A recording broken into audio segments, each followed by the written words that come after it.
अच्छा, जो ये फकीर बाड़ी घर था ना, इसके अंदर एक छोटी सी मस्जिद भी थी जहाँ सुबह और शाम के टाइम नमाज पढ़ के अजान होता था। और इनके पड़ोसी नमाज पढ़ने के लिए इन्हीं के घर में जो मस्जिद थी वहां पर जाया करते थे। पर ठीक रात 9 बजे से लेकर 12 बजे तक एक बहुत ही डरावने और अजीब से अरबी शब्दों में अजान होती थी। और ये अजान जो सुबह और शाम के टाइम में अजान होती थी उससे बहुत ही ज्यादा अलग है। इस अजान को माइक पर भी नहीं बोला जाता था, बहुत ही धीमी आवाज में इसे पढ़ा जाता था। और अगर कोई घर के बिल्कुल करीब जाके खड़ा होता तभी उसे सुनाई देती थी वो अजान। और इस खास तरीके के अजान को बोलते हैं जिकिर।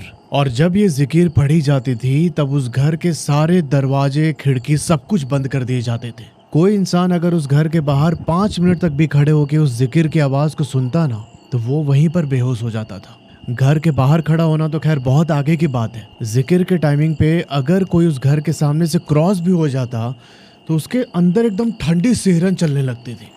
मतलब रात के टाइम उस घर के सामने एक बहुत ही डरावना सा माहौल हो जाता था। अब ये सारी बातें उस एरिया में रहने वाले बाकी लोगों को पता थी और उनको ये भी पता था कि जिक्र के माध्यम से ये फैमिली जिन को अपने पास बुलाती है, फिर उस जिन को काबू में करके ये लोगों के प्रॉब्लम्स को सॉल्व करते थे। और जब एक बार लोगों की समस्या सॉल्व हो जाती थी फिर उस जिन को मुक्ति दे दिया जाता था। अब जो जिक्र के माध्यम से जिन को बुलाने का पूरा प्रोसेस था ये एक बहुत ही ज्यादा खतरनाक और रिस्की प्रोसेस है। अगर कोई भी भूल चूक हुई तो वो जिन परिवार के सारे सदस्यों की जान तक ले सकता था। तो ये सारा प्रोसेस बहुत ही सावधानी पूर्वक किया जाता था उस घर के अंदर। पर शायद जिकिर के प्रोसेस में जो भूल चूक होती है उसके परिणाम से उस घर के अंदर रहने वाला जो बच्चा था जायद, वो अनजान था दोस्त।